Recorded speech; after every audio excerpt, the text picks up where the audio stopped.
first of all,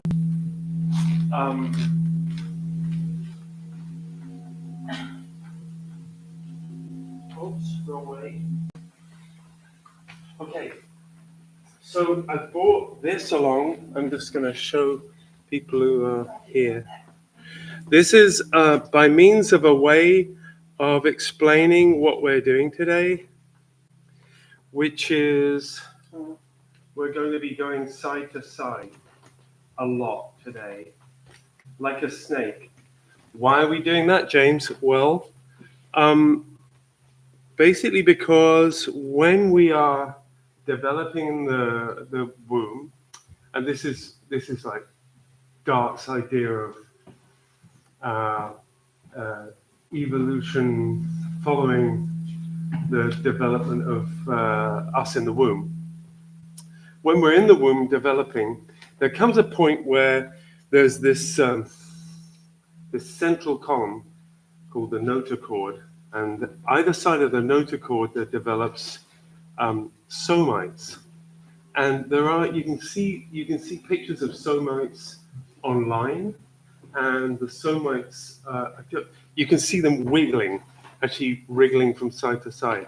And maybe I'll pop a link in there so you can see that. But what we're going to be playing with this morning is this notion of moving side to side. For those who have done the side to side thing this morning, I have also a couple of added extras. We've done side to side, yeah. We've got a few added extras, yep, which I think you'll find really intriguing to explore. But the idea is that in the womb you get, I think it's 43 to 40 to 42 to 44 segments that develop in the womb. We shed those and we end up with about 33 segments, and inside of that develops a notochord. Now, the body kind of envelops that. So you have the spine then gets enveloped by everything else, by skin. It all goes blah, and so we're going to play with those tubes. So I'm just going to show you real quick on the floor what we're going to be doing. And first of all, starting off in constructive rest. So for you, what was your name again? Mary. Mary. For you, Mary, constructive rest, we're going to play with this for a little bit. Then we're going to just imagine that we haven't got any limbs, and we're going to start playing with going side to side. Now we might use our limbs. I'm just going to move this out of the way. Might use our limbs to just tell our head what it's like to move side to side, because actually one forgets that we've only got side to side. And one wants to start doing this kind of thing. And when you do this kind of thing, you're actually engaging a different set of somites, for want of a better word. So we're going to just do side to side. Yeah, so we're going to do that for a while. Then we're going to translate that onto the side, where we're going to do side to side here.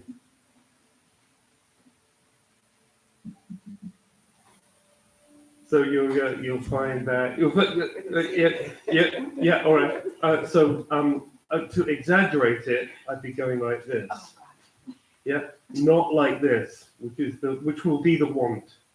Yeah, and then I'm going to go on our front. Sorry. Can you describe how you're articulating a little bit?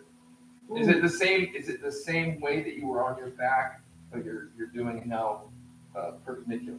Yes, that's it. So, eventually you develop these ones that do this in the womb. So, and that then allows us to twist and wriggle like all over the place. But what we're just going to try and do is use the side. So if I'm going to raise my head, I raise my head this way. And if I'm going down, I'm going to go down into the earth this way. if my chest is going to move this way and this way, and my tail is going to come up this way and then come down that way. And you'll have such fun. I promise you, this is such a blast. You'll have so much joy going, wait a minute, am I doing this? It's just endless entertainment. Then we're going to go onto the front and first of all, this is a great way of teaching the body going side to side. So just going to bring your head to one side, this to one side, this to one side, this to one side, this to one side, and then you do that with your feet, and your hip will follow, and then you're going to do so you'll see I'm like a banana. Hopefully I'm like a banana. Am I a banana? Yeah. Okay, and then I'm going to go back. So then I should be moving my head first and this. And the idea is that as I move this way, I'm telling my body that this is what going side to side is. Then we're going to come down here and we're going to play with going side to side. And I'll take you through that. But does this make some kind of sense? Okay. I'm going to get some more. Then the last thing we're going to do, we're going to do that series again, only we're going to do it through breathing. And I'll take you through that. Okay, and of course I'll do hands-on and things as we go through in order to give inspiration. Then we're going to come up off the floor and see what that's like walking around. Okay, so I think I'm going to have to. I'll put another rug down here, and then I'm going to make some room up on the stage by moving some boxes. So grab a space and pop a towel down. Yeah, definitely. More blocks around? There's a couple here.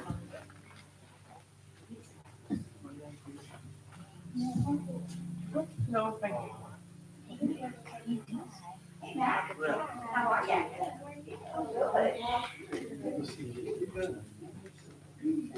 That's what I always found out last year. Yeah, I think you can just afford that.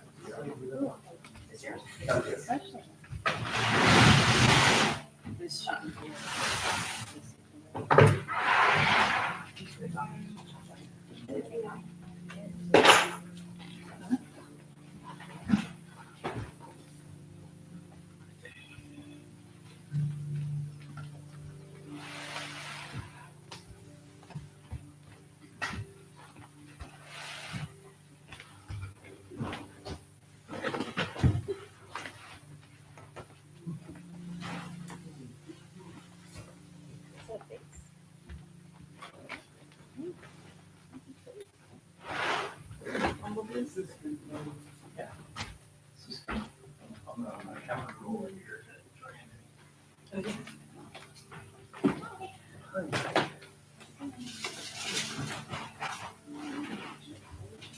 I can give a back my car.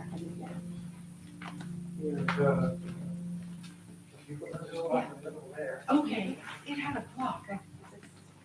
Yeah, it's your one. It's,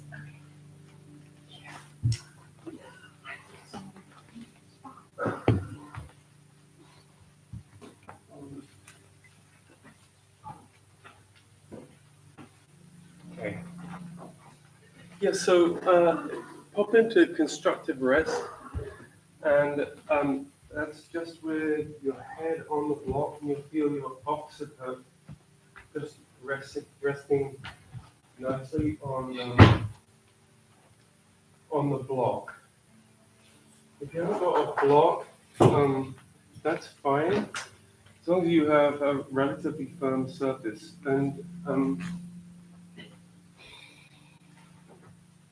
I invite you to do is to bring your mind to your senses first of all.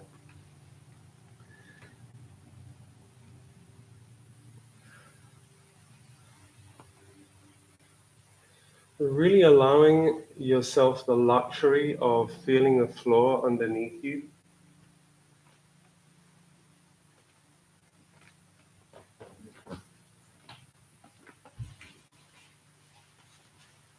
And of course, the question that we immediately step into is, what can I let go in this state here, right now?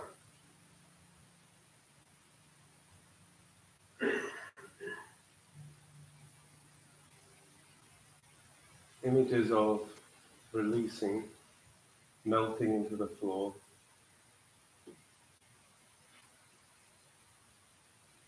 On the in-breath, you can listen to the tension that's in your body right now. And then on the out-breath, you can just allow that to be released.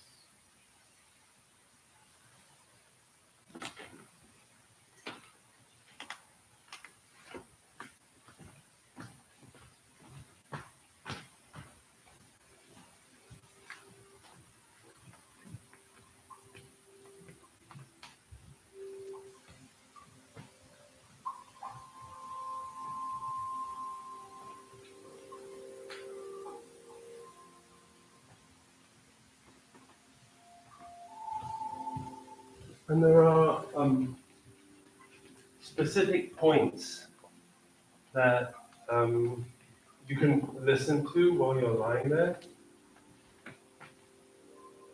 Those points are what Dark calls anchor points.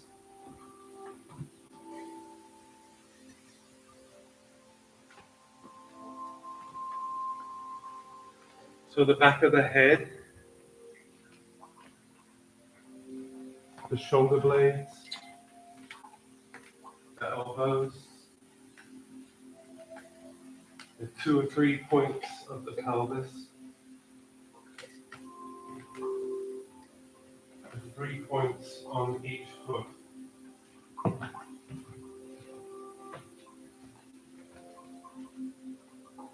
A quick word about constructive rest. When you have your knees up,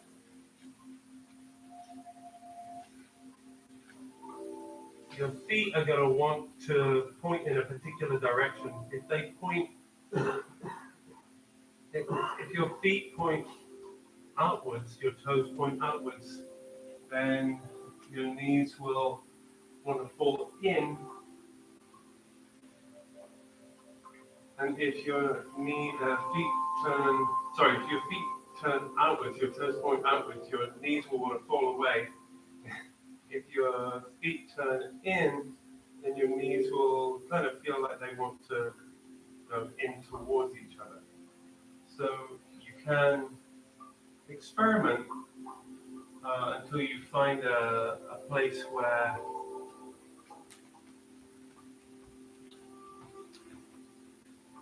your knees are quite happy.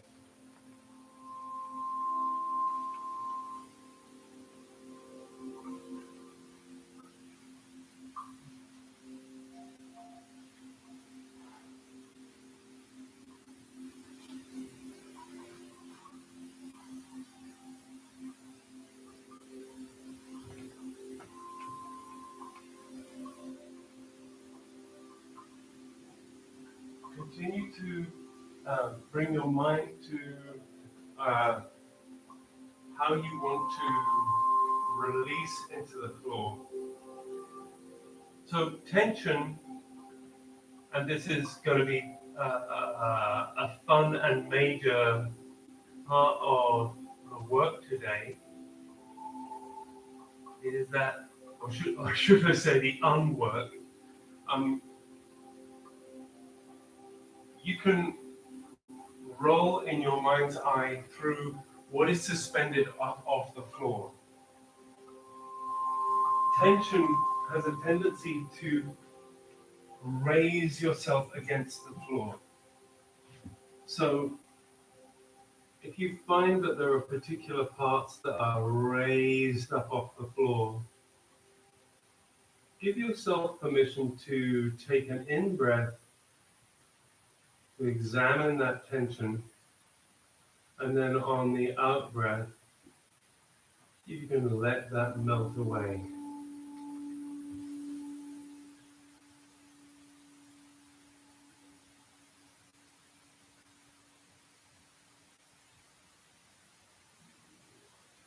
Yes.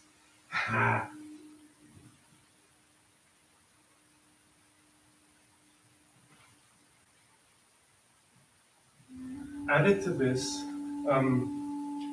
since we are going back in developmentally, we're going to put the mental into the developmental and see, see if you can give yourself permission to let go of complex, demanding, difficult,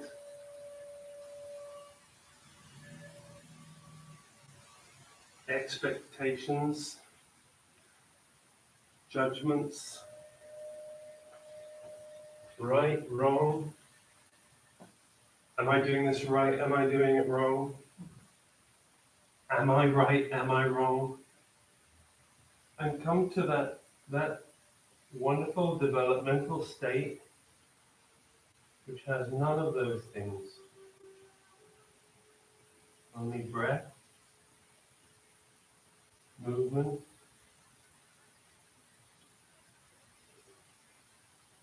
and the knowledge that your core right now is in a safe place.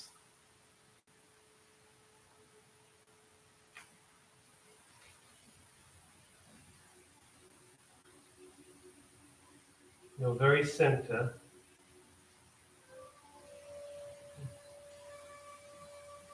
your very being,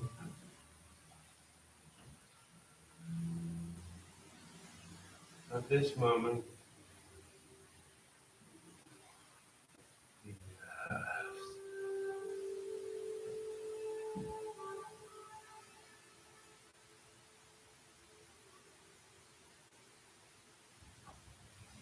not fighting gravity, not fighting anything, just releasing onto the floor. A very primal sense.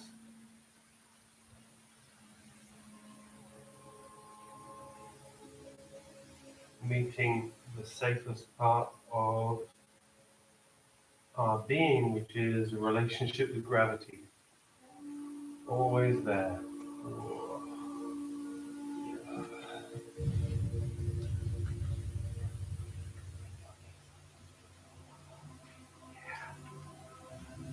That's great.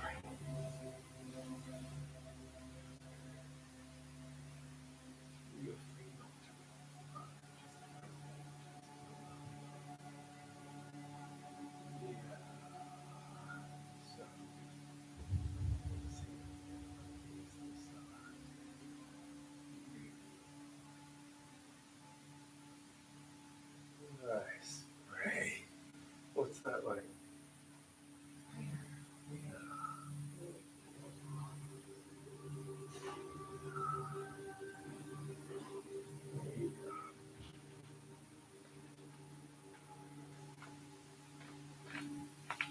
So, to begin with right now, let's see if we can void the mind of that you have limbs. And it's going to be tricky, this, because you've got limbs. Which is okay, which is good. It's a good thing.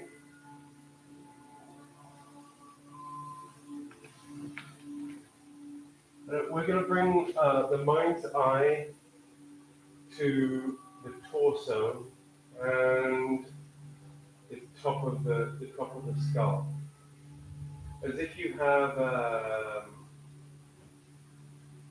the eyes in the top of your skull, or you're going to develop eyes in the top of your skull, a mouth in the top of your skull, like a snake.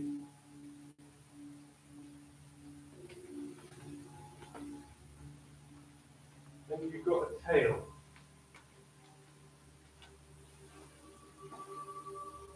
Just going to wag that tail very slightly to one side and to see what that feels like. This core part of the body. I'm going to wag it and see how that ripples along the length of the spine to the top of the head. Very tiny level.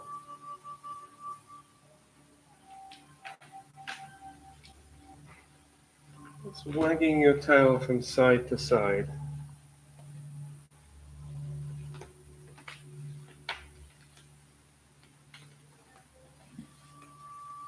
Feeling the rest of the structure just move a little bit side to side in response to that.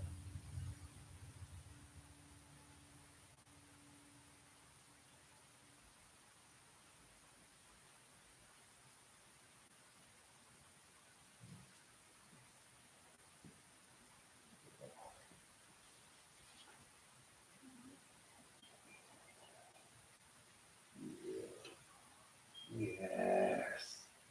Ah.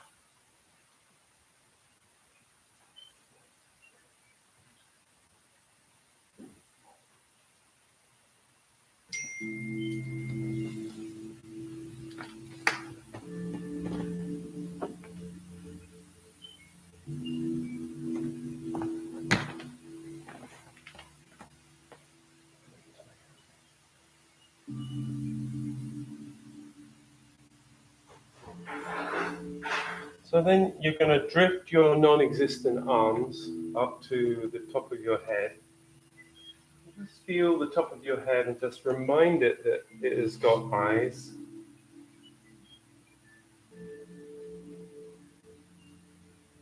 And then you're going to, with your hands, just shift your head from one side to the other.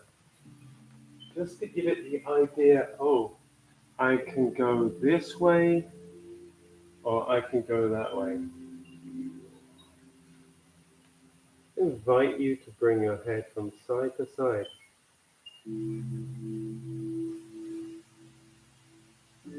Now, this is an interesting thing because our habit is to either go no or go yes.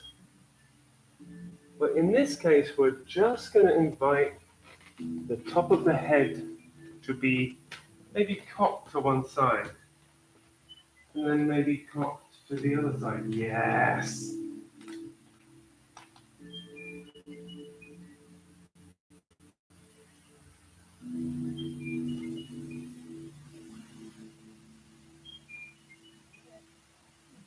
Yeah, that's it.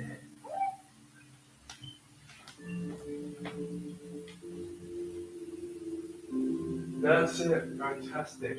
Yes. You feel like if there's any kind of a slight twist, then that twist is introducing a different set of muscles. You're really just a wriggly worm thing.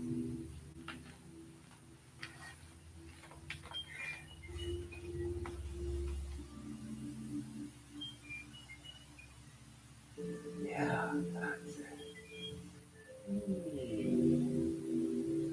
Okay, so lift your head just a little bit and move the block from underneath there.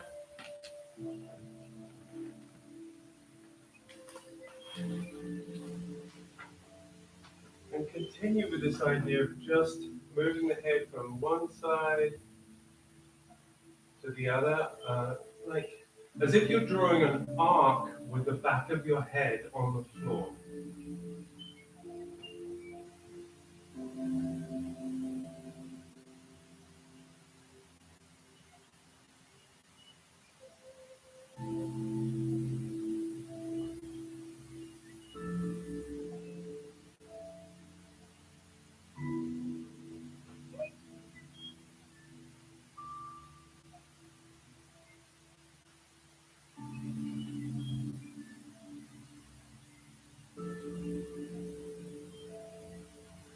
as you do that arc, that's it. You can see how that translates right the way down through the spine. After you've done that with your head a couple of times, you can just let your hands come back onto your rib cage. I mean, I invite you to do that. You don't need to do that. You can do what you want. Just saying you're an embryonic creature. There's no demands on anything you do. You can do what you want. Particularly if you find that you found something interesting. So by interesting, I don't want to define interesting, but the desire to do other things with the head. So as you drift the head from one side to another, what tensions do you sense in the rest of your body as you do it? And can you allow those tendencies to let go?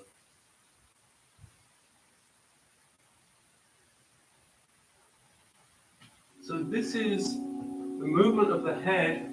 It's just like the top of the tube. And there is a big, long external tube that we're talking to here. It goes all the way down to your tail. So then you can ask the entire tube to begin to wriggle like a worm. So really invite the rest of the torso to begin to wriggle in the same way that you have the head moving from one side to another. So you have the rest of the spine moving in response to this. Yes. And the rib cage, really wriggle away. And wriggle away with the pelvis. Brilliant. Yes. So the pelvis is, of course, attached to the tail. Now, this is the fun thing. Certainly, when I've been doing this, I'm just noting this in myself and wondering if your embryos feel the same way. That as the pelvis wriggles, if you bring your mind to the tail doing the wriggling, rather than the pelvis doing the wriggling, just flip between the two. Bearing in mind that the pelvis develops after the tail. So the top parts of the pelvis, those things are in fact your legs. So as you're moving, wriggling your pelvis from side to side and feeling that go all the way up your tube, brilliant, brilliant. Yes. See if you can understand the relationship between the tail and the rest of your spine.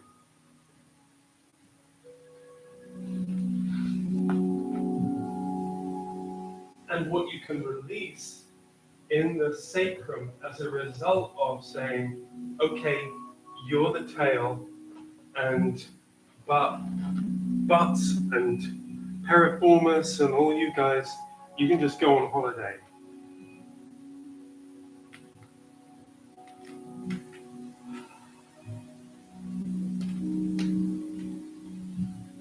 Now I'm done talking for a minute, so I'm just going to invite you to wriggle away with a joyous knowledge of your ability to wriggle. I'm not going to say anything else. Just have fun wriggling.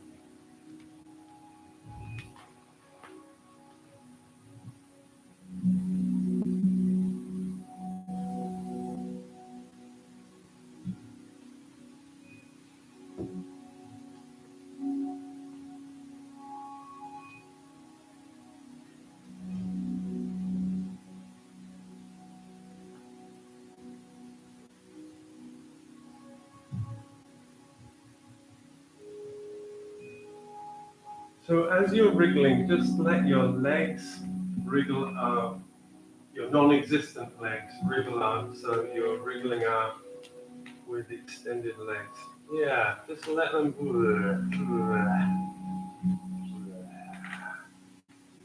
Yes. And still keep wriggling. Still enjoy the wriggling. Mhm. Yeah. And wriggle one of your non-existent arms up by the top of your somite head. Then you're just going to look underneath that armpit and roll over onto the side. The head leading, and then the rest of everything just tumbling after. Yeah. Then you end up on the side, lying on that extended arm. Just begin to imagine that you can wriggle along that edge. The same thing, your head might just come a little bit off, and then your pelvis will follow. Really is wriggling that tube.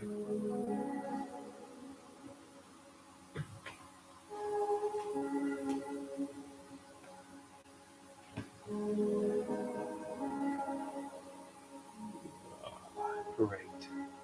Yes. That all can wriggle. Yeah. That's gotta feel good. Yeah. And interestingly, so this is an aspect of this work is that as you wriggle on here, the tension will produce a particular or peculiar effect that's excellent. And you'll feel your ribs coming up off the floor and then maybe coming back down onto the floor and unfurling onto the floor.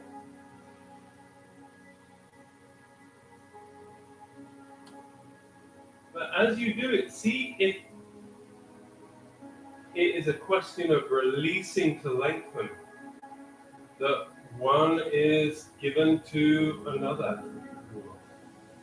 So it's like you're a worm wriggling in this position to lengthen. Yeah. To lengthen and then we come back down.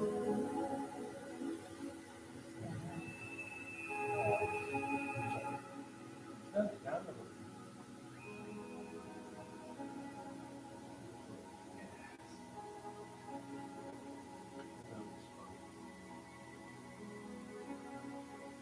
There you go. Yeah, it was hidden in the pelvis.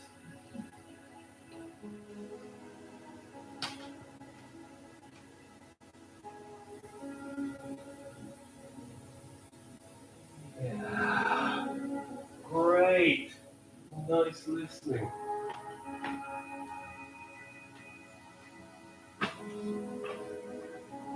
Yeah, it may be that your legs feel lighter as you wriggle.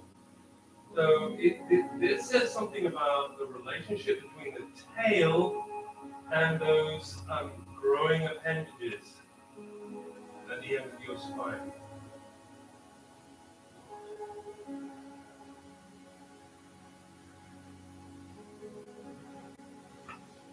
And then in your own time, let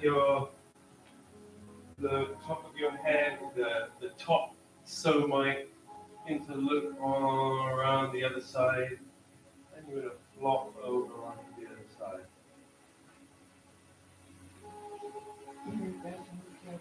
Onto your back, yeah, sorry. Or either way, as long as you end up on your side, you're going to do some wriggling on that side.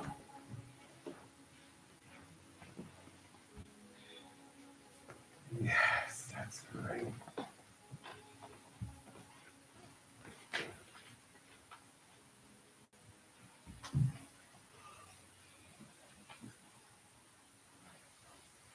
And on that side, And just do some more of the same. And note how this side feels in relationship to the other side.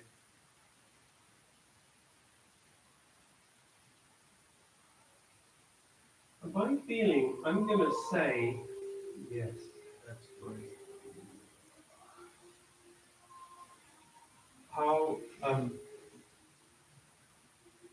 How freer the ribs are on one side, how freer the sensation is along one side, how easy it is as a result of moving on one side.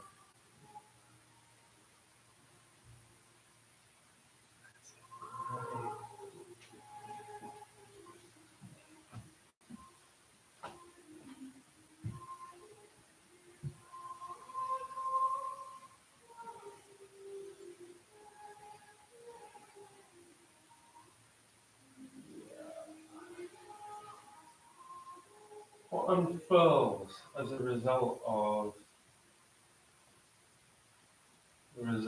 this undulation along one side? What releases? And although we haven't got limbs, it's interesting to observe how either limbs interfere with this or limbs become freer as a result of this.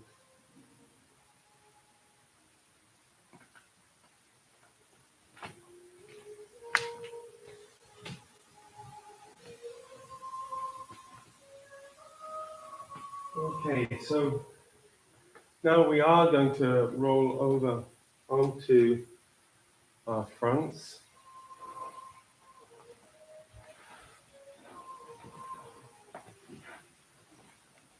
And lying on your front, you're going to extend your hands up above your head. And let them lie in however they would like to lie.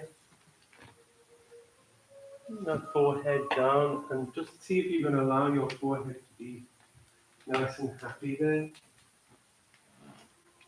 The people who start, it's really strange. Some people find this immensely uncomfortable. I know I did, but some people like this. Some strange people actually find this comfortable. Well, good for them. So what you're doing, of course, is when you have your forehead and your nose, a little bit of your nose in contact with the ground, that's you're talking to your fifth cranial nerve, your trigeminal nerve. You're saying everything's all right.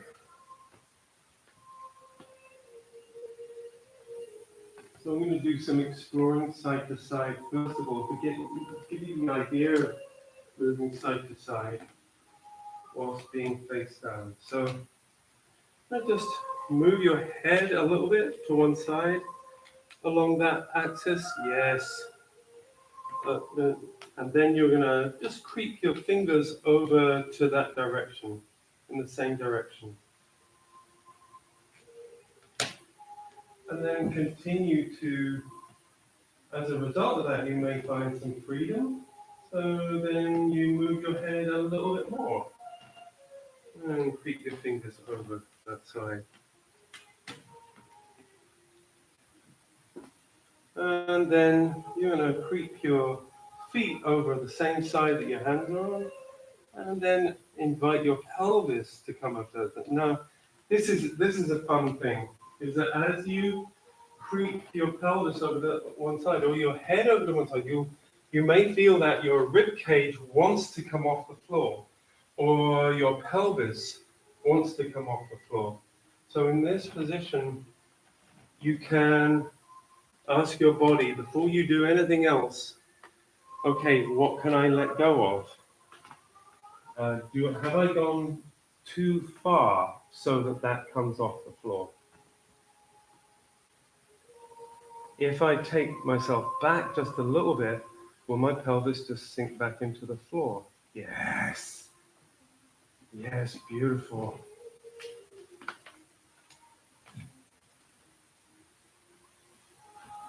And then you can explore the other way. So your head begins to go, and your hands creepy crawly that way. Your head comes up, and your hands creepy crawly that way.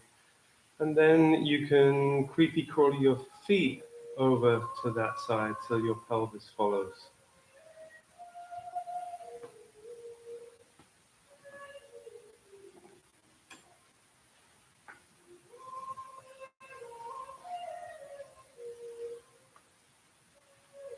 And so with this, you can have a couple of goes just sliding your head and seeing how it instigates the spine and the rest of the core as it goes across the floor.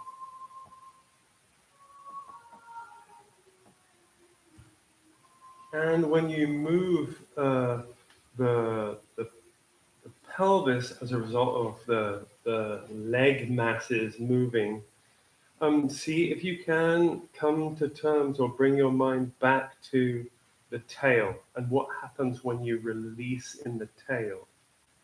So it's the tail that's doing the moving, really, not the legs and the pelvis.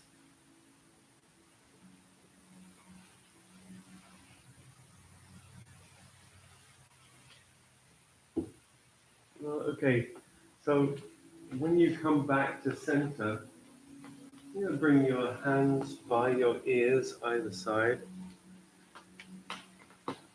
And then we're going to do some snaky McSnake face. And we're going to have the eyes in the top of your head, and you're going to do the large tube of the body that's developed.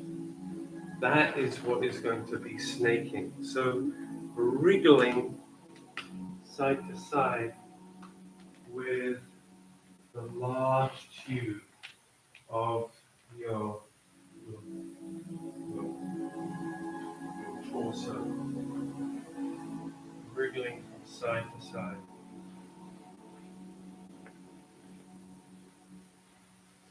So as your tail moves, see if you can track the undulation of your tail, your side to side undulation, all the way up to the head.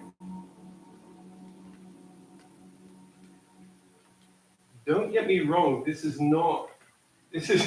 can be a bit of a brain freeze.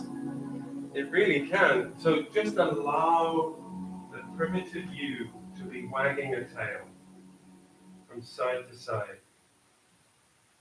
You can use images like a snake or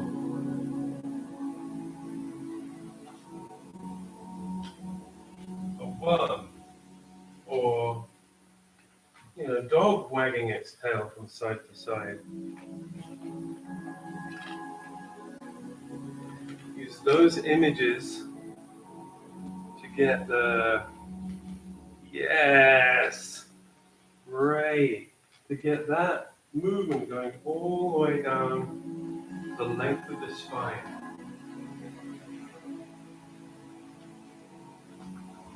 And at any point, if you feel a twist, you feel yourself twisting over one way, pause, take a breath, and see if you can allow gravity to give you the information that allows you to come back into contact with the planet. Always asking, what can I let go of as a result of this movement?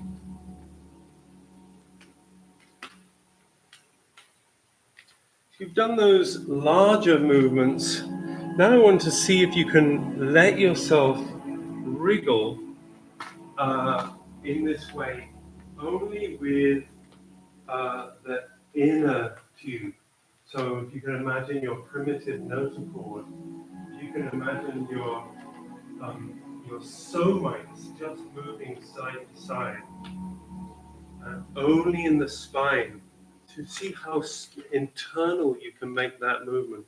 And yes, if lying on the forehead is too uncomfortable and you can turn your head to one side. Sure. Let's see if you can maintain the axis that you turn. Yes, beautiful.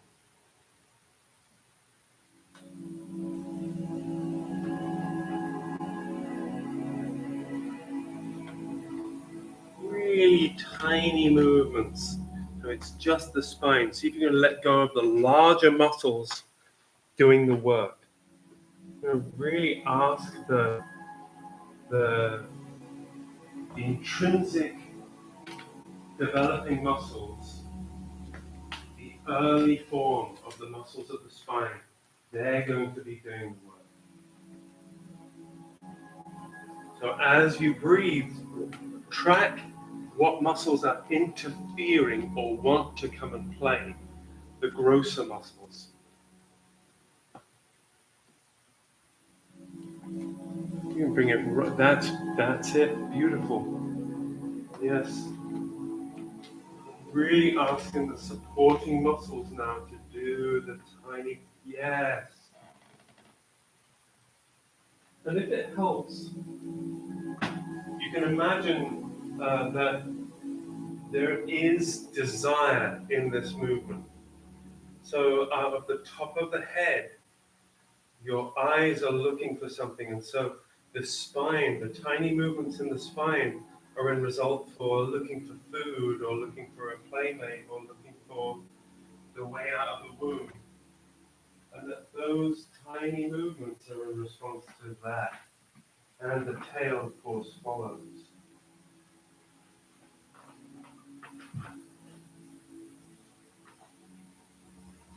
And then you can also imagine that if something is coming at you or something is, you're not sure about something, then maybe your tail is going to be going the other way. So your tail can begin to extend the other way, and the top part of your head is, of course, following.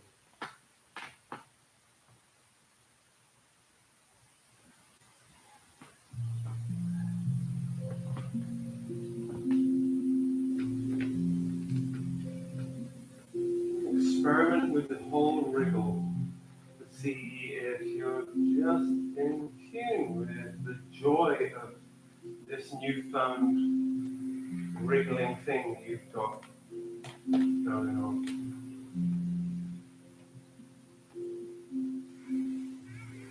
Yeah.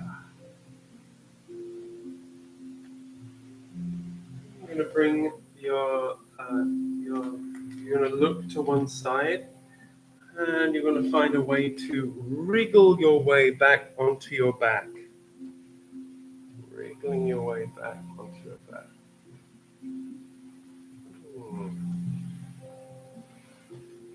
Beautiful, beautiful movements, folks. Really gorgeous.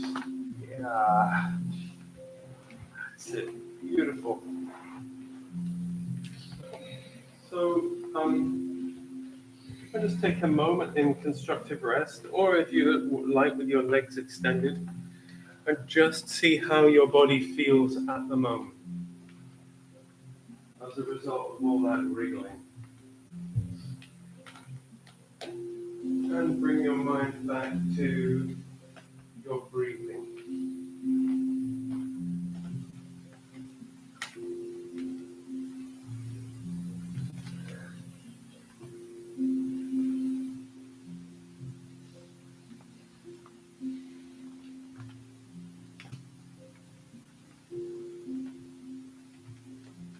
And now we're going to combine some of the wriggling with the more developed aspect of breath and consciously directing breath. So you're going to breathe in through one nostril, and you're going to imagine that that is going to go into the same set of lungs.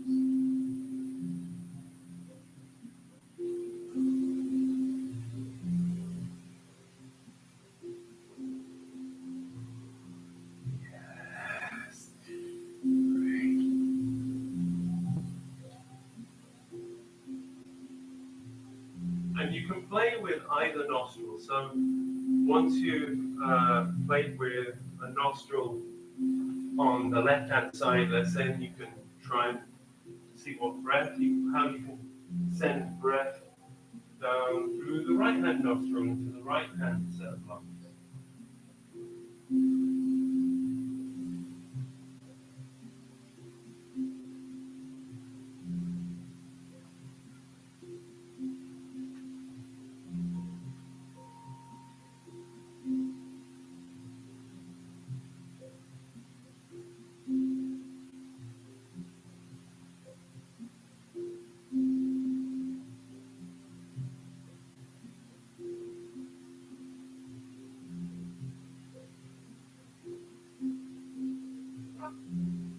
So now,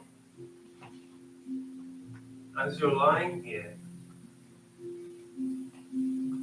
you're going to imagine that your torso is a snake-like structure. And as you breathe in to one side, that is going to expand. And as you breathe out, the other side is going to, for want of a better word, contract or meet together. You're going to continue to breathe into one side and allow that to open, and then breathe out on the other side and allow that to close. And so you will feel the expansion of one side of the lung and the contraction of the other side of the lung. And you should be able to feel that the spine has to go along with it. And so you'll feel bending towards one side. Yes. And keep following that instigation of the bend.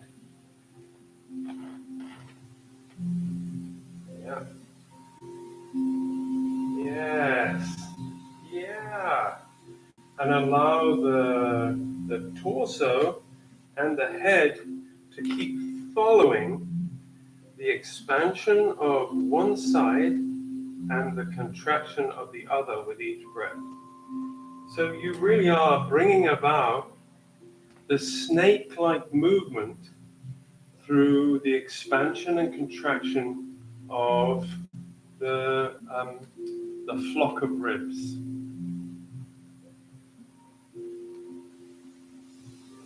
And you can experiment with just allowing both nostrils now to feed one side and both nostrils to breathe out the other side. And yes.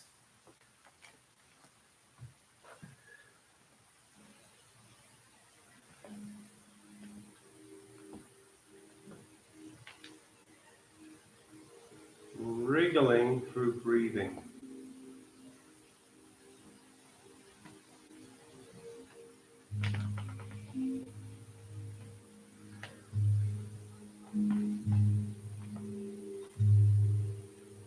And then, if you feel so moved, you can come over onto one side and follow the same instigation on your side. So, as you're lying along one set of ribs, you can breathe into that set of ribs while contracting on the other side as part of an undulation.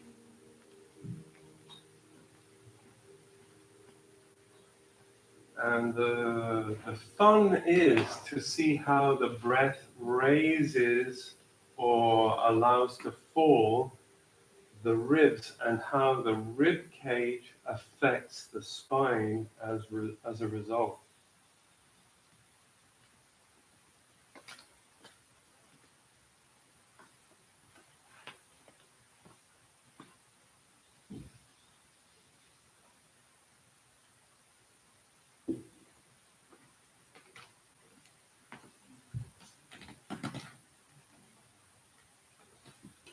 Yeah, yeah.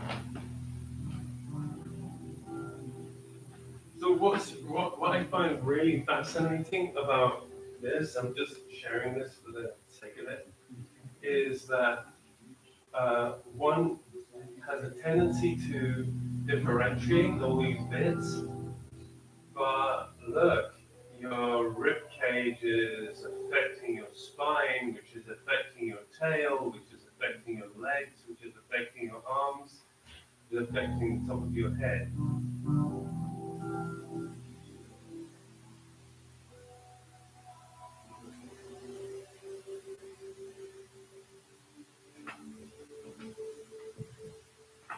I'm going to invite you to come onto prone, that's face down one more time, and just going to do the same thing for a final wriggle along the floor as this ancient embryonic wriggler. And you can use the breath to wriggle around on, but I'm going to say that as you wriggle, let's see if you can. I'm just going to give you a little brush on the top of the head, as if these were the senses that you're using to see food, that you're using to get sustenance or look for something healthy. You're just going to wriggle forward towards that thing. Yes, beautiful. Wriggling away.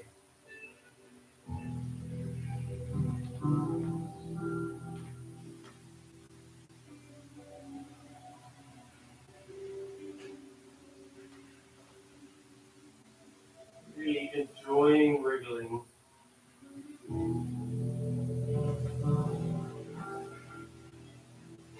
Nice. It looks so luxurious. That's because it is. You really feel your guts just going, oh, I like this.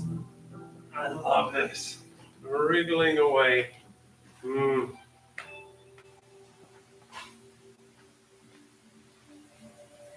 Nice.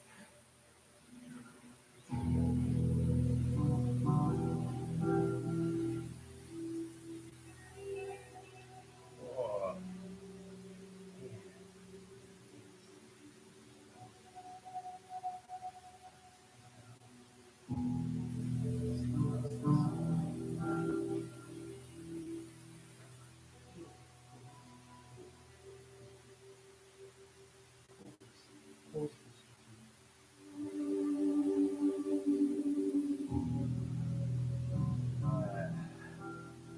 Yes. Yes. See what you can let go of. There you go. Yeah, nice. Then you're going to start to wriggle up into vertical. Can't find a way of coming off the floor, but still maintain your wriggly body as you come up. Whatever way you want to come up, you're going to come up by wriggling. Yeah. Wriggle up. Continue to wriggle as you come up. Wriggle that tail. Wriggle that tail. Yes. Really. Yes. Yes. So, there's your tail. Still wriggling. Still wriggling. Bring one foot under. So the point at which you begin to bring your body underneath, because all the major muscles go, right, we're taking over now. You're going to go, no. Tail is the thing. So take a pause and say, tail is the thing. Remember the wriggle. Yeah. And while you're standing there, let that wriggle be. Let that wriggle stay underneath you. You're still wriggling, but from the top of the head, that wriggle is still there. That wriggle is still there in the tail. And then see how soon you can bring it from the outside wriggler right the way into the inside the notochord wriggler. There's so much. Still wriggling. Yeah. And with the next wriggle, you're just going to take a step. Take a step, and then you're going to pause again just to see if you've still got that wriggle.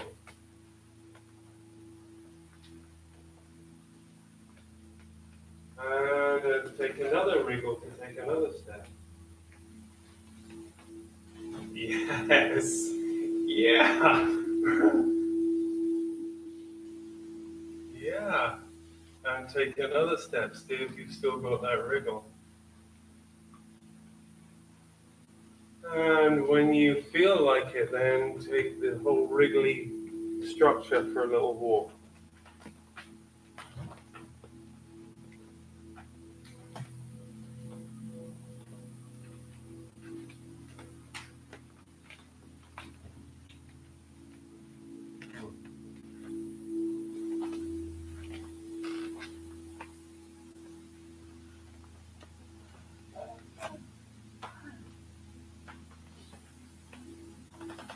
Thank you.